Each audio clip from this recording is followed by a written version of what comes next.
Abonnez-vous à la chaîne YouTube, cliquez sur la cloche de notification pour nous suivre en temps réel, partagez, aimez et commentez la vidéo.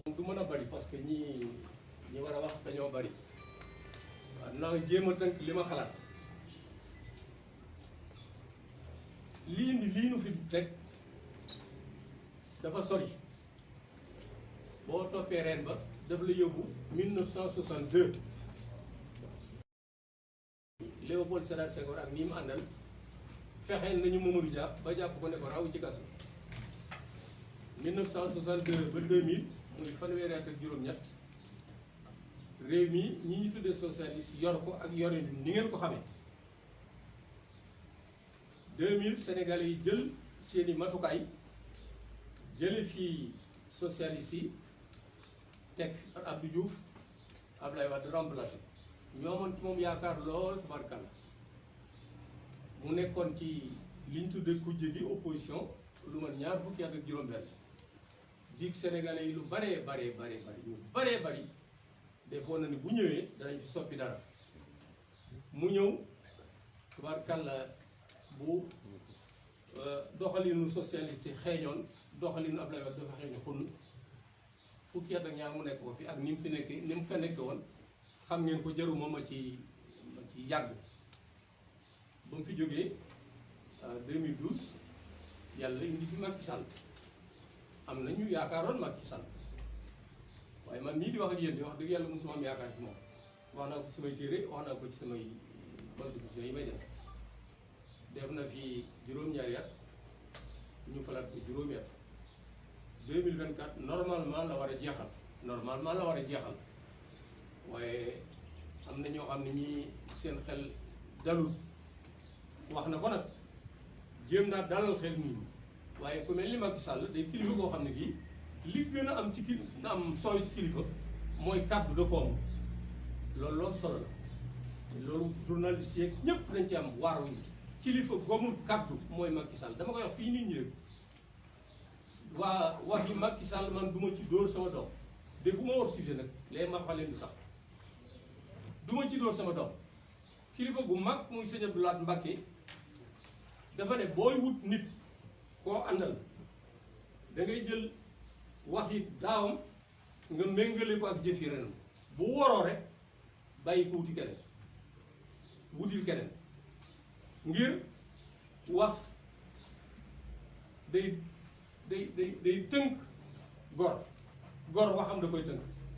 boo xasee jox sa war day moomatoo sa ko wax yàlla moom ki nu yàlla fab mu teg ci réew mi nag amul kàddu amul benn respect ci kàddoom donc dana dem ba 2024 boo ko seetee muy juróom-benn fukki at ak ñaar yoo xam ne yi réew mi dañ ko yor ci yor bu xeeñ dama naan je parle de gouvernance nauséabonde yéen ñëpp xam ngeen li fi xew ñuy doxalin wu doy waar kilifa yi ñu fi teg dégg nga maam matewuñu ko ci man ni ma gisee kilifa nu mu war a jiiteem réew sàmmuñu seen kàddu sàmmuñu alali réew mi di ko saax-saaxe nu leen neex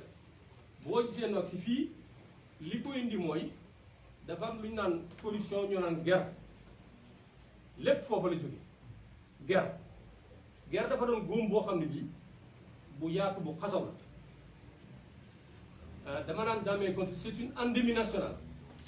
nourrie et entretenue par le président de la République je le dis haut et fort góom bu xasaw bu yaatu la guerre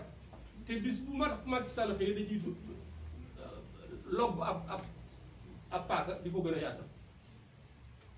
ba mu ñëwee ñu fal ko ak digg yu tooy xépp surtout lu gor dafa noonu danaa xeex guerre bu baax a baax ba ñu ko falee ba mu njëkkee dajeeg waa këram fee ca Mbodiène ci université d'hivernage dafa ne leen man sama lépp sama doole ci xeex guerre laa koy def li koy wane dekkal naa tribunal bu ñu naan CREI xam ngeen ko moo ci sori sos naa benn kuréel bu ñu naan OFNAC boobu xeex guerre rek a tax mu ni leen na ngeen wàcc seen bopp CREI bii du pour nun ñii fi jiitu la pour ñoom la waaye OFNAC gii pour nun la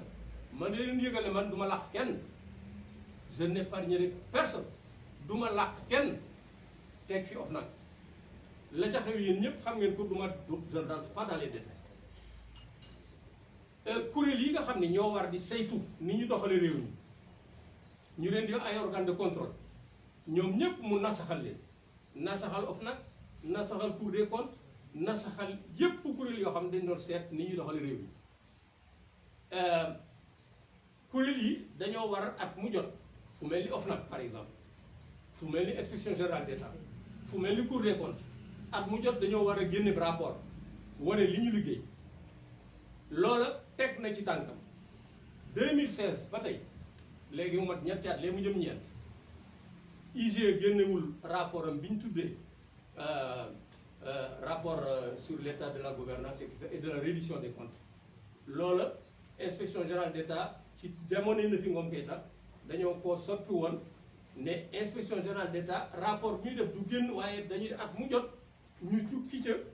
lu matum rapport bu ñu tuddee rapport sur la reddition des comptes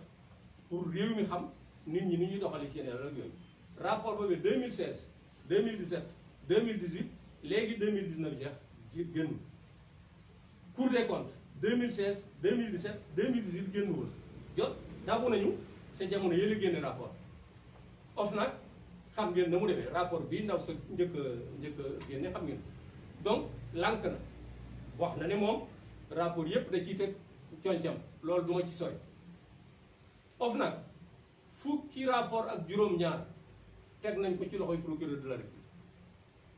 léegi dem na fukki at fukki rapport ak juróom-ñeent dara mujj ci donc kii xeexul ger daf koy suuxat Macky Sall day suuxat ger moo tax lii nu fi di 94 milliards yi ni mu demee yéen ñépp xam ngeen ko du ma ci sori mu doon scandale bu rëy a rëy waaye nag ba koy Ousmane Sonko njëkkee wax dañ ne maa ngi dégg ñu naan c'est une vue de l'esprit waaye yooyu wax la rek caaxaan la au moins léegi commission parlementaire bi war nañu na 94 milliards yi am na ñaari pàcc ya Ousmane Sonko doon wax bii 45 milliards bii nangam lu leer la leeral nañu àll kan ñii bërki dem bi inspecteur des impôts def na interview ci enquête leeral nañu lépp lu leeral leer la nduxum ya ca nekk yépp li ma ciy wax mooy ndok ba Ousmane Sonko ba nu ko yàlla joxee waxuma ko nag pour part gis nga bu ko waxuloon lii bu ko waxuloon tey fay nañu waa ji xaalis bu yàgg yàgg bu ko waxuloon fay nañ ko bu yàgg 94 milliards ci loo xam ne 2 milliards 800 millions la ko jënde ci loo xam ne jaareewu ko yoon donc loolu moo nu fi indi léegi mi ngi ci loxo yoon nag mënuma ne man de wax dëgg yàlla bu taxul ñu doy ma sañ naa ko wax taxul ñu doy ma parce que daf fi am yoo xam ne ji damay wax ne peut-être bëgguma monopoliser kàddu gi bu fekkonte ni Sénégal gii ñi nekk ci bopp bi dañ koo mate ñu ko mate lañu ñoo xam ne ñi dañuy sàmm alali réew mi ñoo xam ne yàlla da leen a jubal loolu yi ma wax nag dara nekkul ci ñoom moo tax d'ailleurs maa ngi doon waxtaan ak àll léegi am na Sénégal boo gisee fii am nañ ci ñoo xam ne am nañ ci responsabilité peuple bi xeet bi am na ci responsabilité njiit yi am nañ ci responsabilité sunu sëriñ si am nañ ci responsabilité parce que l'islam dafa am ay kii yoo xam ne da koy xaar ci njiit ay melokaan yu muy xaar ci njiit yoo xam ne boo ko see njiit rek njiita ngoo yi l'islam di seet ci melokaan yëpp dama koy wax man xam-xam taxul may wax mais lu leer la lu ñëpp d'accord li l'islam di séenu ci njiit dara nekku ci Macky Sall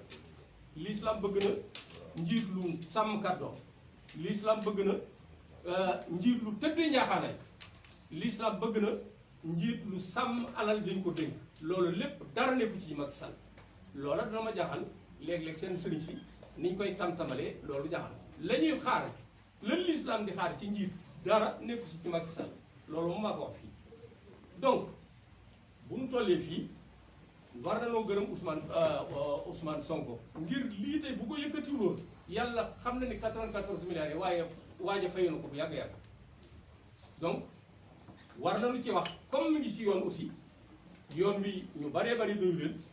war na noo gën a takku gi yéen ak ñeneen war a gën a takku taxaw ngir fexe ba mbir ñu jaarale ko ci yoon buñ ko ci jaarale wuti nu gën a xeex rek te xam ne xeex bi du jeex mukk rek loolu daal laa ci bëgg a wax pour ne pas monopoliser la parole.